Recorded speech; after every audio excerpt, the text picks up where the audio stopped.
umaandar naman ang motor na to. Pero after ng ilang segundo, magsha-shutdown na yung makina dahil sa check engine. At may mga error code nga ito na 13, 15, 21, 22, at 46. Susubukan natin i-push start.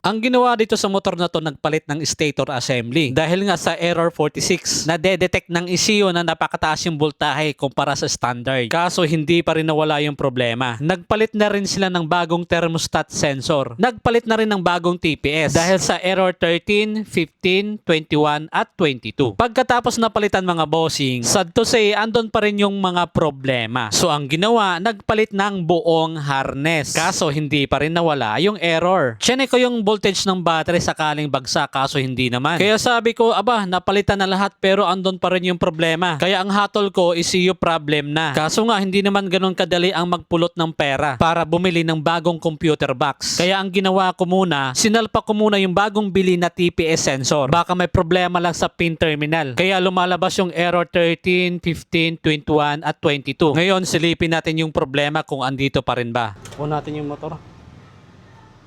Kung lalabas ba yung check engine. So, andyan pa rin.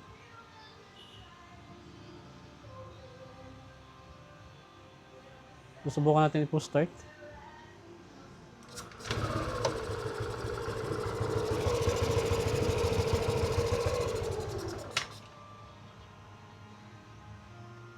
Mamatay pa rin. Kaya naman para masigurado talaga kung ECU na yung problema, susubok ako ng ibang brand. Ito kasi lagi kong ginagamit. Pang testing ko ito sa mga nagkakaroon ng ganitong problema. Ngayon, pagkatapos natin ito makabit, kung sakaling magpapakita pa rin yung error, 100% na may problema na talaga yung ECU. At isa pa, brand new na yung harness nito. Sa mga boss, nung nagpalit tayo ng TPS, meron pa rin error, hindi pa rin nawawala ang mga bossing.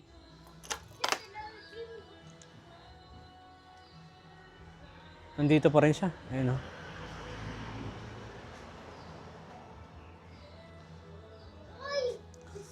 So, subukan natin tanggalin yung ECU. Linisan natin yung contact terminal.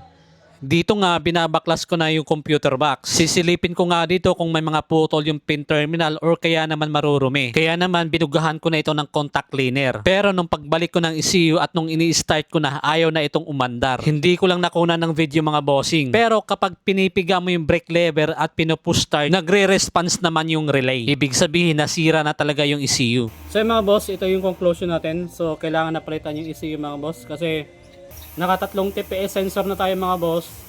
Bago yan, lumalabas pa rin yung 13, 15, 21, 22, tsaka 46. Yung 46 na yung mga boss, sa charging yan. So may connection yan dito sa regulator, sa ECU. Tapos yung 13, 15, 21, 22 sa TPS naman yan. So ngayon mga boss, paano ba natin malalaman kung sira na yung ECU? Gamit lang tong test light mga bossing. So ganito lang siya. Ipalagay na lang natin ito yung crocodile clip, ilagay natin sa negative ng battery. Tapos yung probe ng ating test light, itusok naman natin sa positive ng battery. Testingin natin kung gumagana nga ba. Dito sa tatlong wire galing ng ECU, yung kulay niyan, red, white, at green. Diyan tayo mag-testing. Tatlong terminal dito, galing stator yan. Kapag piniga natin yung motor, dapat kapag nag-push start tayo dito mga boss, dito, and then isasalpak natin yung paa ng ating test light dito sa red wire, solid red wire, ayan, dapat iilaw yung test light.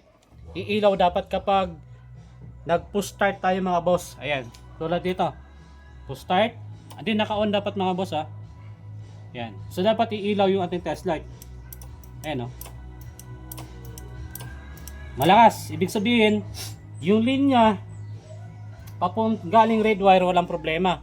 So dito tayo sa white wire. Okay? So dapat pag push start, iilaw pa rin yung ating test light. So dito wala. Okay? Tapos lipat tayo sa last wire, itong kulay green. So dapat iilaw. Ayan. Umilaw siya mga boss, di ba? So ang may problema, itong linya ng galing puti ng wire, okay? Tsaka may problema na rin sa kanyang parts dito sa loob mga boss, particular doon sa linya ng TPS. Okay, so yun lang mga bossing, kung paano natin malalaman yung sirang ECU na kahit wala kang diagnostic tool. Okay mga boss.